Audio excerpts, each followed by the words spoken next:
Good morning students. पहली class में हमने बात करी थी बीएड सेकेंड ईयर का subject pedagogy course assessment for learning की। हम बात कर रहे थे आपसे। हमने उसमें अपनी first unit measurement assessment and evaluation को शुरू किया था।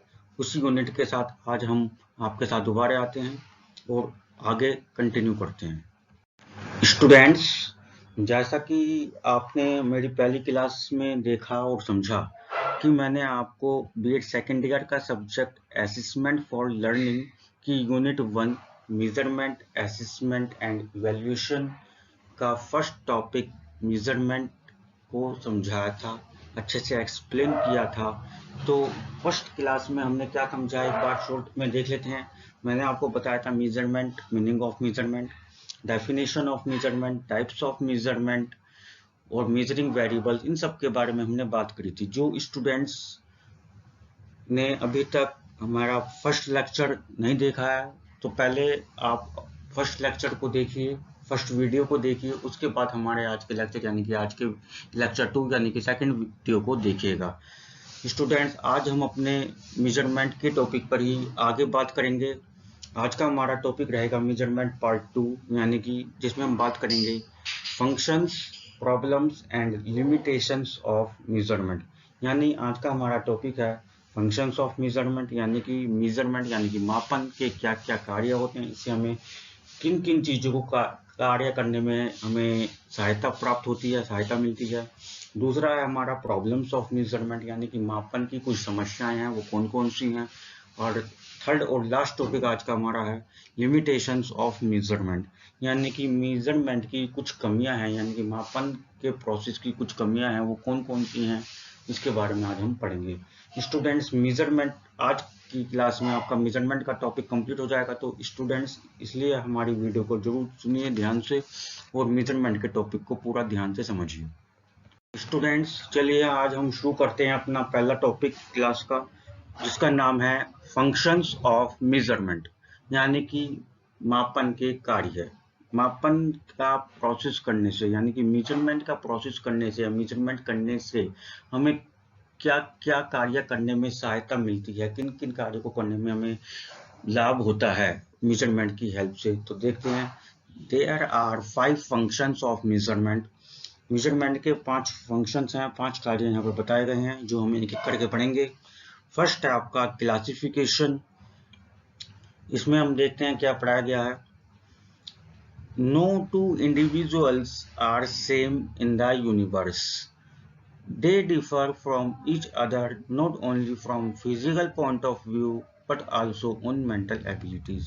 यानी कि पूरे इस यूनिवर्स में, पूरे इस ब्रह्मांड में कोई भी दो व्यक्ति, कोई भी दो मनुष्य एक जैसे नहीं हो सकते।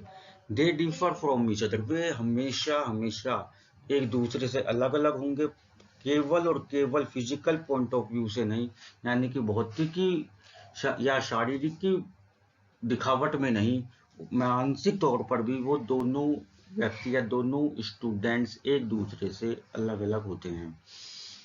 On the basis of research, it has been concluded that every person is different from others in respect of IQ, interest and so on। Research के द्वारा, शोध कार्यों के द्वारा यह पता लगाया जा चुका है कि प्रत्येक पर्सन दूसरे व्यक्ति से, यानी कि हर एक व्यक्ति दूसरे व्यक्ति से हर कार्य में अलग होता है। जैसे कि अगर हम उसकी किसी भी व्यक्ति या किसी भी स्टूडेंट की आईक्यू की बात करें, बुद्धिमानता की बात करें, तो हर स्टूडेंट का या हर व्यक्ति का आईक्यू लेवल अलग होता है। इंटरेस्ट की बात करें तो हर व्यक्ति का इंटरेस्ट या हर स्टूडेंट का इंटरेस्ट भी अलग होता है। यदि हम यहाँ पे एग्जांपल लेते हैं तो आप देखेंगे कि किसी स्टूडेंट या किसी व्यक्ति का इंटरेस्ट जो है टीचिंग में है, तो किसी स्टूडेंट का इंटरेस्ट जो है मैकेनिकल लाइन में है या इंजीनियरिंग लाइन में है या डॉक्टरी में है या बिजनेस में। तो हर स्टूडेंट या हर व्यक्ति का इंटरेस्ट भी अलग अलग होता है। इसी तरीके से हम अपने क्लासिफिकेशन को पढ़ते हैं मेजरमेंट की हेल्प से। तो मेजरमेंट के क्लासिफिकेशन के अनुसार एक टीचर के द्वारा अपने स्टूडेंट्स को ग्रेड असाइनमेंट करने में, ग्रेड देने में सहायता मिलती है। to assign grades to the students is concerned with the results of classification of measurement। मापन की प्रक्रिया के द्वारा किसी भी एग्जामिनर को, किसी भी शिक्षक को अपने स्टूडेंट्स को ग्रेड देने में, उसका रिजल्ट तैयार करने में सहायता मिलती है। क्यों?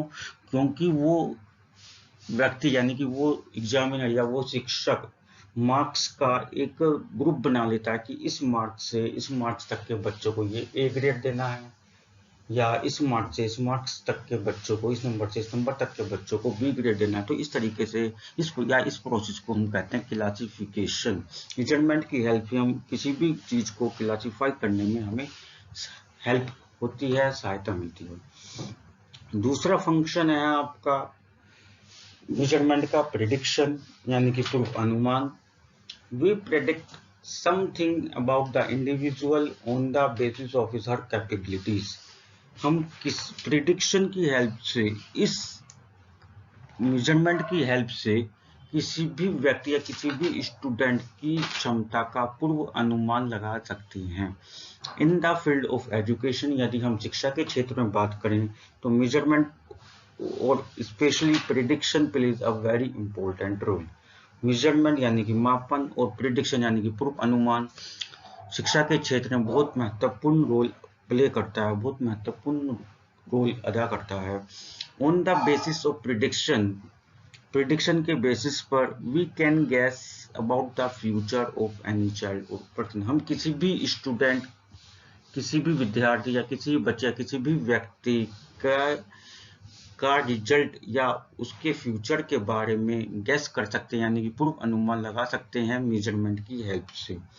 उदाहरण के तौर पे यानी कि एग्जाम्पल की हेल्प से भी आपको यहाँ पे समझाया गया है। If a student performs good in home examination then we can predict that he और she can perform better in board examination. हम इस तरीके से प्रेडिक्ट कर सकते हैं, यदि कोई भी एक स्टूडेंट या तो कोई भी बच्चा या कोई भी व्यक्ति अपने होम एग्जाम में यानी कि फर्स्ट टर्म एग्जाम में या सेकंड टर्म एग्जाम में या प्री बोर्ड एग्जामिनेशन में या स्कूल में 90% या 85% मार्क्स लाता है, तो हम उसके शिक्षकों के द्वारा, स्कूल के अध्यापकों द्वारा ये प्रेडिक्ट किया जा सकता है, ये पूर्व अनुमान लगाया जा सकता है, ये मान लगा सकते हैं कि उस स्टूडेंट के द्वारा बोर्ड एग्जाम में भी इतने ही मार्क्स प्राप्त किए जाएंगे या वो इसी के आसपास, इसी रेशियो में मार्क्स अपने बोर्ड एग्जाम में प्राप्त करेगा। ये था हमारा सेकंड फंक्शन जो प्रेडिक्शन के बाद।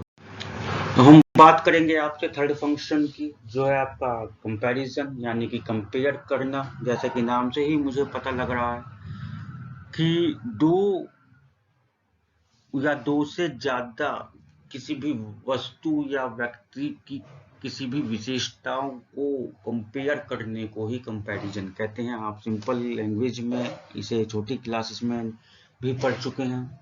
देखते हैं इसमें मेजरमेंट से क्या मतलब है यहाँ पर। On the one of the main purpose of a test is to make comparison between two objects और पर्सन। यानी कि मेजरमेंट का टेस्ट करने से, यानी कि मेजरमेंट करने से हम किसी भी दो व्यक्ति या दो वस्तुओं के किसी भी एक कैरेक्टरिस्टिक, एक विशेषता को कंपेयर कर सकते हैं, उसको कंपेयर कर सकते हैं। On the basis of measurements और टेस्ट, मेजरमेंट यानी कि मापन या उसके टेस्ट से के बेसिस पर for which norms are already establish. हम मेजरमेंट उसका इस प्रकार से करते हैं जिसके प्रकार के नियम, रूल्स या नॉर्म्स, कुछ रूल्स बनाए गए हैं।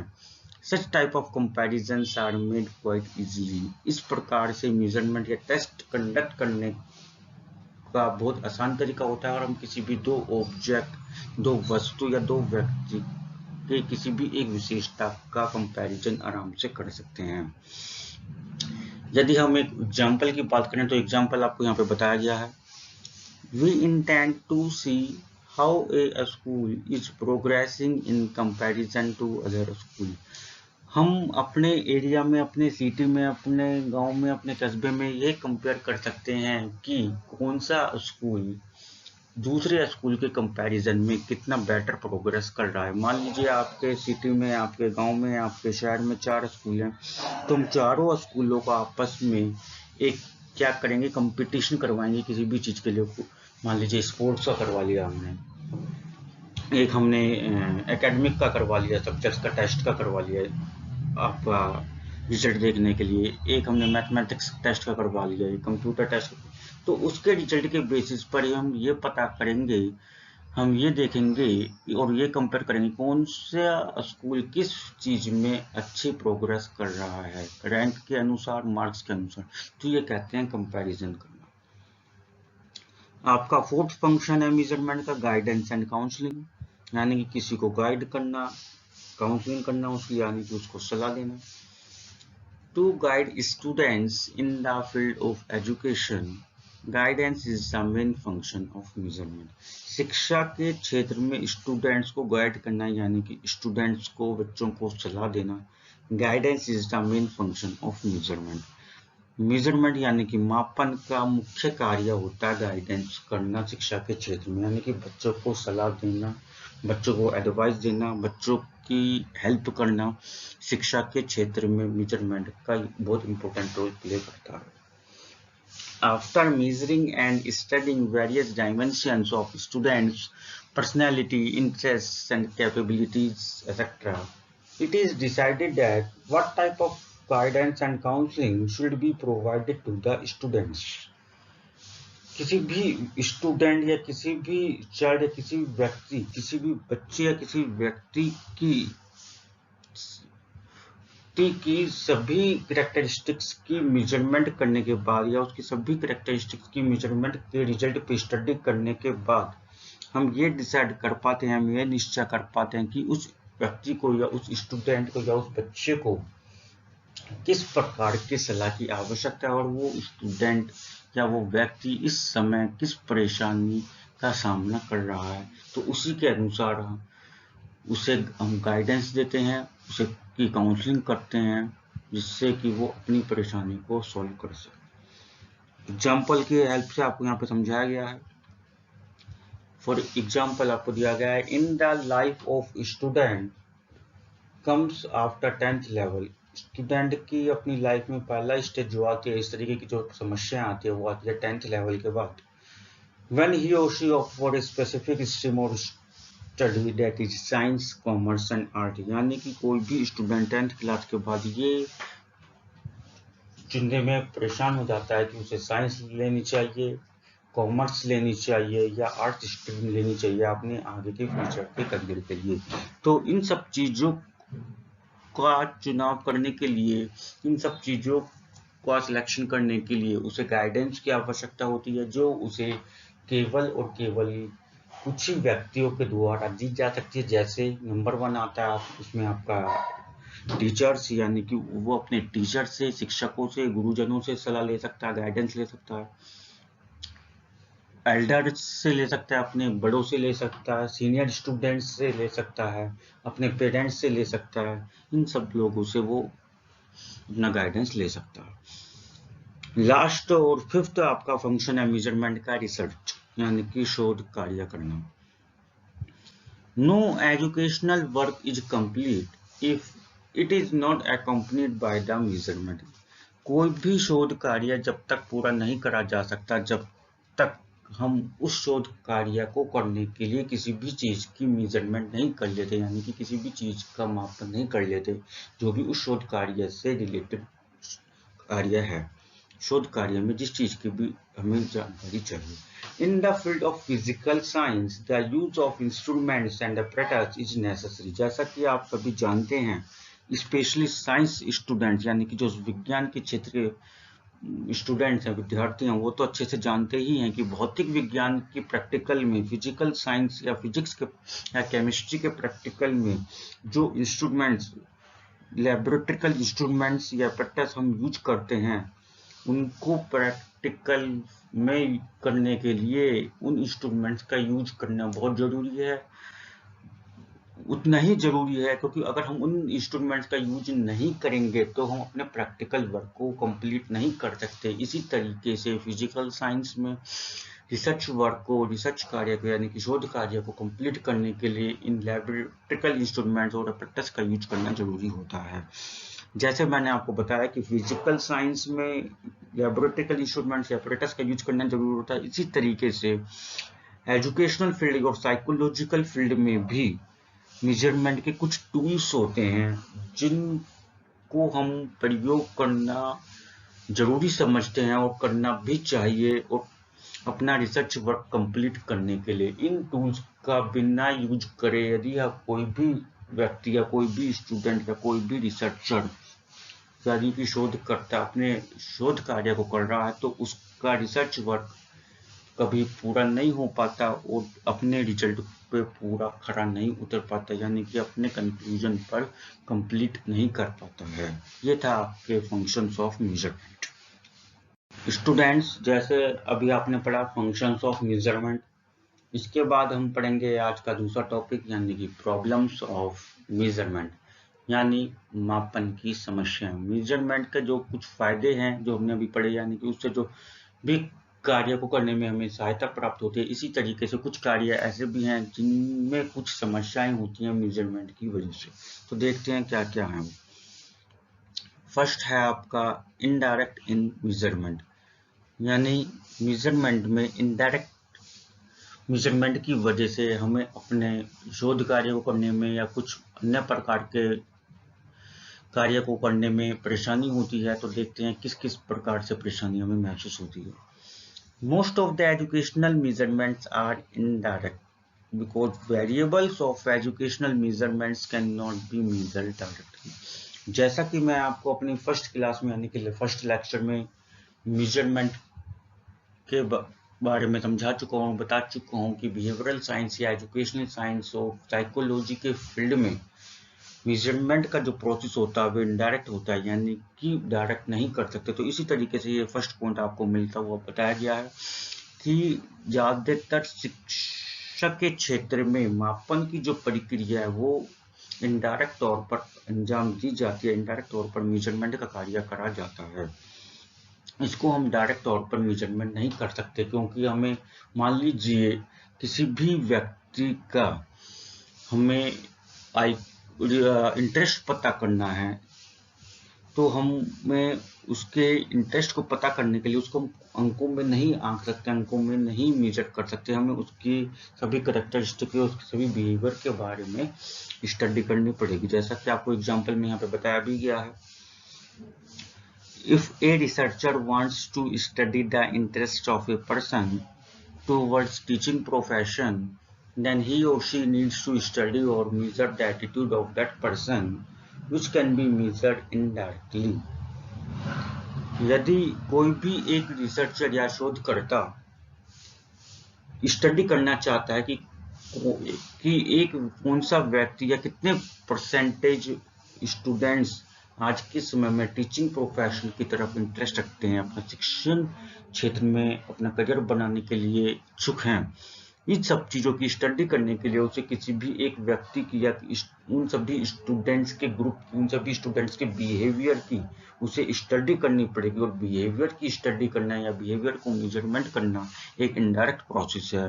तो so due to indirectly measurement there are various problems of measurement. Indirect measurement की वजह से, इनडायरेक्ट मेजरमेंट के प्रोसेस की वजह से इस सिचुएशन में मेजरमेंट को या अपने शोध कार्य को पूरा करना में काफी ज्यादा समस्या आती है। हम अपने रिजल्ट को पूरी तरह नहीं कंक्लूड कर सकते कि कन्फर्मली नहीं कर सकते कि हाँ इतने परसेंटेज स्टूडेंट्स जो है टीचिंग प्रोफेशन में इंटरेस्ट रखते हैं या नहीं रखते हैं। क्यों? क्योंकि इनडायरेक्ट मेजरमेंट जो है मेजरमेंट करने वाले के ऊपर भी डिपेंड करता है, जैसा कि आप अपनी फर्स्ट लेक्चर में मैं आपको पढ़ा चुका हूँ। सेकेंड प्रॉब्लम्स ऑफ मेजरमेंट की है इनकम्प्लीटनेस इन मेजरमेंट। कई बार क्या होता है मेजरमेंट के प्रोसेस में या मेजरमेंट करते समय इनकम्प्लीट डेटा मिलता है, इनकम्प्लीट इंफॉर्मेशन मिलती है, अधूरी जानकारी मिलती है, यानी कि हम मापन का कार्य पूरा नहीं कर पाते हैं। Measurement in education remains incomplete, which poses a great problem for the researcher. शिक्षक, स्पेशली शिक्षक के क्षेत्र में रिसर्चर यानी कि शोधकर्ता के द्वारा बड़ी समस्या महसूस की जाती है जब वो इनकम्प्लीट डेटा को प्राप्त करता है मेजरमेंट का। मेजरमेंट यानी कि मापन का अधूरा रिकॉर्ड, अधूरी जानकारी उसे मिलती है। Due to incomplete measurement, due to incomplete information of the measurement, measurement की इनकम्प्लीट यानी कि अधूरी जानकारी मिलने के कारण researcher can not conclude the result. Researcher यानी कि वो शोधकर्ता जो है अपने रिसर्च को कंप्लीट नहीं कर सकता और अपने रिजल्ट को कंक्लूड नहीं कर सकता। यहाँ पे आप एक एग्जाम्पल से भी इसे इस प्रकार समझ सकते हैं। जो मान लीजिए कि एक स्टूडेंट, दो स्टूडेंट्स हैं, दो स्टूडेंट्स का मैथमेटिक्स का टेस्ट लिया गया कि ये देखने के लिए कि कौन स्टूडेंट होशियार है, कौन स्टूडेंट डल है। तो पता लगा कि उन स्टूडेंट्स को एक ही क्वेश्चन पेपर दिया गया था, यानी कि सेम क्वेश्चन दिए गए थे और 20 क्वेश्चंस एग्जाम में दिए गए थे या टेस्ट में दिए गए थे। तो दोनों स्टूडेंट्स ने 20 के 20 क्वेश्चंस अनआंसर्ड दिख गए, यानी कि किसी भी स्टूडेंट ने कोई किसी भी क्वेश्चन का कोई भी आंसर नहीं दिया, यानी कि क्वेश्चंस को सॉल्व नहीं किया। उस टाइप की समस्या में, इस टाइप के समय में, इस टाइप के मेजरमेंट में रिसर्चर को यानी कि शोधकर्ता को अपना रिजल्ट फाइंड आउट करने में दिक्कत आती है। हम जब किसी स्टूडेंट ने कुछ भी क्वेश्चन सॉल्व नहीं करा तो हम नहीं बता सकते कौन स्टूडेंट होशियार है, कौन स्टूडेंट डल है। आपकी थर्ड प्रॉब्लम है मेजरमेंट की, रिलेटिविटी इन मेजरमेंट। मेजरमेंट में दो काफी सारी चीजें यानी कि दो करेक्टरिस्टिक या दो से ज्यादा करेक्टरिस्टिक एक दूसरे से संबंध रखती हैं प्राकृतिक रूप से। तो देखते हैं वो कौन कौन सी चीजें होती हैं और हमें मेजरमेंट के प्रोसेस में किस प्रकार से उनको पूरा करने में समस्याएं आती हैं। रिलेटिविटी इन मेजरमेंट में educational and psychological measurements are relative in nature. Educational और साइकोलॉजिकल मेजरमेंट यानी कि एजुकेशनल फील्ड और साइकोलॉजिकल फील्ड प्राकृतिक रूप से एक दूसरे से संबंध रखती हैं। मेजरमेंट के केस में मापन के कार्य को करने के लिए एजुकेशनल फील्ड और साइकोलॉजिकल फील्ड एक दूसरे से संबंध रखती हैं प्राकृतिक रूप से। So it is very difficult to conclude correct results of such type of measurement. तो इस टाइप की मेजरमेंट की समस्या ये है कि कोई भी रिसर्चर अपना रिसर्च वर्क को कंक्लूड करने के लिए प्रॉपर रिजल्ट या करेक्ट रिजल्ट नहीं फाइंड आउट कर सकता या उसे परेशानी आती है। तो ये भी एक मेजरमेंट की मापन की बहुत समस्या है।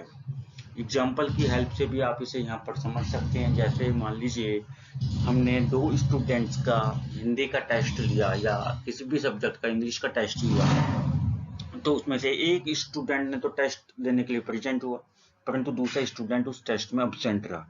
तो उस केस में उन दोनों स्टूडेंट्स को रिलेशन में रख के हम नहीं बता सकते कि कौन स्टूडेंट का IQ लेवल कितना है। तो इस टाइप की समस्याएं यहाँ पे आती हैं।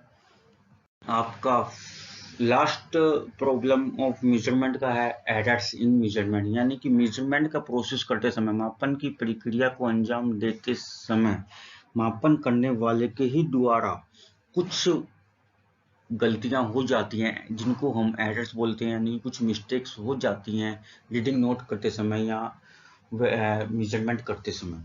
छोटी छोटी मिस्टेक्स हो जाती हैं, देखते हैं उसके बारे में।